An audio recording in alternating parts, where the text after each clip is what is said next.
پڑھے جاؤ نمازیں اور تہجدیں، کچھ حاصل نہیں ہو۔ اس پر جو آخری آیت قرآن کی ہے، لن تنالوا البر حتى تنفقوا مما تحبون، اس سے زیادہ کیٹیگوریکل سٹیٹمنٹ اور کیا چاہیے؟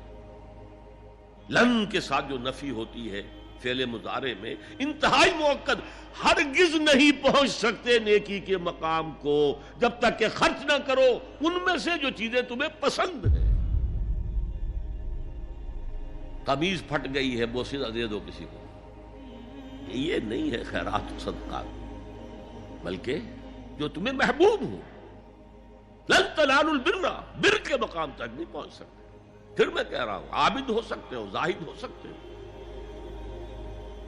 علم کا معاملہ ہے، محدث ہو سکتے ہو، مفسر ہو سکتے ہو، فقیہ ہو سکتے ہو، مفتی ہو سکتے ہو، سب کچھ ہو سکتے ہو، قرآن مجید کی روح سے نیک نہیں کہلا سکتے۔